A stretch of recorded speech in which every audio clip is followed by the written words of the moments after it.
అందరికీ వందనాలు. పరలోకంలోని ఇశ్రాయేలు ప్రజలకి యోగ్యమైన స్థానం ఉంటుందా, మనకి యోగ్యమైన స్థానం ఉంటుందా అన్న అంశం మీద ఈరోజు దేవుడు మొత్తం మాట్లాడుతున్నారు. ఇందు నిమిత్తమై లూకాసు వార్త 15వ అధ్యాయం 28వ వచనం. అయితే అతడు కోపపడి లోపలికి నొల్లకపోయాను గనుక అతని తండ్రి వెలుపలికి వచ్చి లోపలికి రమ్మని బతిమాలుకునేను. మనం చదువుకున్నటువంటి ఈ సందర్భం మనందరికీ తెలుసున్నదే. ఒక తండ్రికి 2 కుమారులు ఉన్నారు. అందులో చిన్న కుమారుడు తన తండ్రి దగ్గర నుంచి ఆస్తిని తీసుకుని దుర్వ్యాపారం మూలంగా సమస్తాన్ని కోల్పోయాడు. చివరికి పందులు పొట్టు తినే దీనమైన స్థితిలోకి వచ్చేసాడు. ఆ సమయంలో నా తండ్రి దగ్గర అనేక మంది పనిచేస్తున్నారు, నేను ఒక పనివాడుగా అయినా సరే అక్కడ బ్రతుకుతాను, ఈ ఆకలికి తట్టుకోలేకపోతున్నాను అని చెప్పి తన తండ్రి దగ్గరికి వెళ్ళాడు. తన తండ్రి తన కుమారుడు రావడం చూసి ఇంకా మార్గ మధ్యలో ఉండగానే కౌగిలించుకుని ముద్దు పెట్టుకుని మలిన వస్త్రాలతో ఉన్న ఆ కుమారుణ్ణి వస్త్రాలు ధరింపజేసి జోళ్ళు తొడిగి కొవ్విన ఎట్లు తెచ్చి విందు చేస్తున్నాడు. ఆ ఇల్లంతా కూడా కోలాహలంగా ఉంది. అయితే పెద్ద కుమారుడు పొలంలో పని చేసుకుని తన ఇంటికి వచ్చాడు.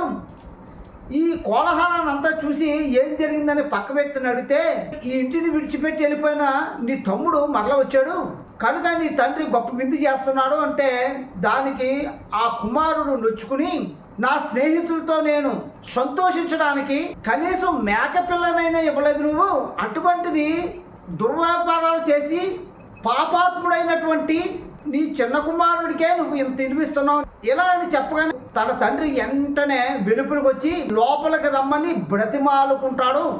ఇది ఈ సందర్భం. అయితే ఈ చిన్న కుమారుడు ఎవరు, ఈ పెద్ద కుమారుడు ఎవరు అంటే, మనందరం కూడా ఆ చిన్న కుమారుడి స్థాయిలో ఉన్న వాళ్ళమే. అయితే మనందరం కూడా దేవుడి యొక్క సమస్తమైన ఆజ్ఞలన్నీ కూడా విడిచిపెట్టి మన ఇష్ట ప్రకారంగా జీవించాం. దేవుడిని లెక్క చేయలేదు, ఎవరిని లెక్క చేయలేదు, అనేక పాపాలు చేసాం, అన్యాయాలు చేసాం, అతిక్రమణలు చేసాం, మన ఇష్ట ప్రకారంగా జీవించాం.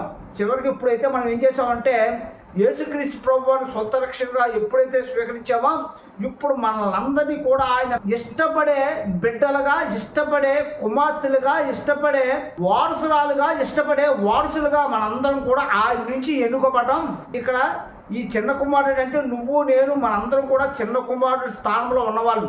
అయితే మరి ఇక్కడ పెద్ద కుమారుడు అంటే ఎవరంటే, తాను ఏర్పాటు చేసుకున్నటువంటి తన జనాంగమైనటువంటి అబ్రహాము, యాకోబు, ఇస్సాకు నుంచి రాబడినటువంటి 12 గోత్రాలను నిబంధన చేసుకున్నటువంటి ఈ 12 గోత్రాల వాళ్ళే పెద్ద కుమారుడితో ఇక్కడ పోలుస్తున్నాడు. అయితే ఈ పెద్ద కుమారుడు ఎటువంటి పని చేశాడు? తన తండ్రి పొలంకి వెళ్ళమంటే పొలంకి వెళ్ళాడు, ఏ పని చెప్తే ఆ పని చేశాడు, తండ్రి చెప్పిన సమస్తమైన పనులన్నీ చేశాడు. అంటే ఈ పనులు అంటే ఏమిటంటే ఇదే ధర్మశాస్త్రం. అంటే ఈ పెద్ద కుమారుడు ధర్మశాస్త్రాన్ని తూచా తప్పకుండా పాటించాడు. అంటే దేవుడు నిర్ణయించినటువంటి ధర్మశాస్త్రం, అంటే దేవుడు చెప్పినట్టు ప్రతి పని కూడా పొలంలోకి వెళ్ళాడు, ఏ పని చెప్పినట్టు అది చేశాడు. అంటే తండ్రి చెప్పిన ప్రకారంగా ధర్మశాస్త్రాన్ని అంతా తూచ తప్పకుండా పాటించాడు. అంటే ఇశ్రాయేలు ప్రజలు నేటికి కూడా ఆనాడు మోషే దగ్గర నుంచి రాబడిన ధర్మశాస్త్రాన్ని నాటి నుంచి నేటి వరకు కూడా క్రమం తప్పకుండా వాళ్ళే పాటిస్తున్నారు. విశ్రాంతి దినం అంటే ఖచ్చితంగా విశ్రాంతి దినాన్ని పాటిస్తారు, ఉపవాసం అంటే ఖచ్చితంగా చేస్తారు. వీళ్ళే ఏమని చెప్పబడుతుందంటే పెద్ద కుమారుడిగా ఇక్కడ చెప్పబడుతుంది. అయితే ఈ పెద్ద కుమారుడుగా ఉన్న వీళ్ళు ఇప్పుడు ఏం చేస్తున్నారంటే, చిన్న కుమారుడిని గౌరవించడం చూడగానే ఈ పెద్ద కుమారుడు అంటే ఇశ్రాయేలు ప్రజలకు ఏం పుట్టిందంటే ఈర్ష్య పుట్టింది. ఆయన చెప్పిన ప్రకారంగా జీవిస్తున్నాం, ఆయన చెప్పిన సకలమైన ఆజ్ఞలన్నీ కూడా మనం పాటిస్తున్నాం. అన్యాయాలు చేసి, పాపాలు చేసి, అధర్మాలు చేసి, అక్రమాలు చేసి దేవుడికి విరుద్ధంగా బ్రతుకున్న వాళ్ళకేమో గొప్ప విందు చేస్తున్నాడు. అంటే ఇదంతా కూడా ఏంటంటే ఇది పరలోకాన్ని సూచిస్తుంది. అంటే ఇప్పుడు ఈ పెద్ద కుమారుడు పరలోకానికి వెళ్ళడానికి, అంటే ఇశ్రాయేలు ప్రజలు దేవుడు నియమించిన సమస్తమైన ఆజ్ఞలు పాటించడం మూలంగా వాళ్ళు పరలోకానికి వెళ్ళడానికి అడుగులే. అయితే ఇప్పుడు ఏం చేస్తున్నారంటే ఈ పాపాత్ములు, ఈ అన్యాయస్తులు, ఈ అధర్మం చేసిన వాళ్ళు కూడా పరలోకంలో ఉండడం చూసి ఇప్పుడు ఏం చేస్తున్నాడంటే ఇశ్రాయేలు ప్రజలు ఈ పరలోకానికి మేము రామంటున్నారు. వాళ్ళెవరో పాపాలు చేసినారు, అతిక్రమలు చేసిన వాళ్ళు, వాళ్ళకి మొదటి స్థానం ఇచ్చావు, వాళ్ళని నీ దగ్గర చేర్చుకున్నావు, మేమేమో నీ సమస్తమైన ఆజ్ఞలు పాటించాం, మాకేమో ఎటువంటి విలువ లేదు అని చెప్పి ఆ పరలోకానికి ఇప్పుడు రానంటున్నారు.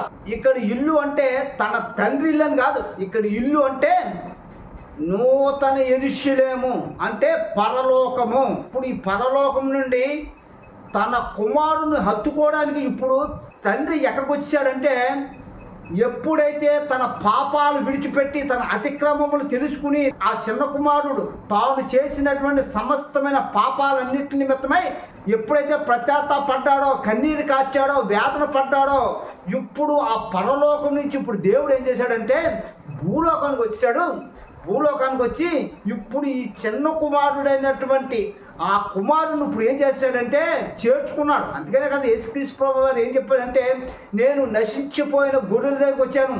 ఎవరైతే పాపంలో ఉన్నారో, ఎవరైతే వేదనతోని, బాధలతోని, కష్టాలతోని, దుఃఖంతో ఉన్నారో, ఎవరైతే రోగులై ఉన్నారో వాళ్ళ కోసమే నేను వచ్చాను చెప్పాడు. ఎక్కడి నుంచి వచ్చాడు ఇప్పుడు ఈ తండ్రి? ఇంటి నుంచి బయటకు వచ్చాడు. తన కుమారుడు రావడం చూసి ఇప్పుడు యేసుక్రీస్తు ప్రభువు ఎక్కడి నుంచి వచ్చారు? ఇంటి నుంచి, అంటే పరలోకం విడిచిపెట్టి ఈ భూలోకానికి వచ్చాడు. తండ్రి ఎలాగైతే తన ఇల్లు విడిచి తన కుమారుడు రావడం చూసి ఎలాగైతే వచ్చాడో, అలాగే యేసుక్రీస్తు ప్రభు విడిచిపెట్టకూడని పరలోక బాధ్యాన్ని విడిచిపెట్టి ఈ నశించిపోయిన ఈ పాపం చేసినటువంటి చిన్న కుమారుడి దగ్గరికి పరుగెత్తుకుని వచ్చాడు.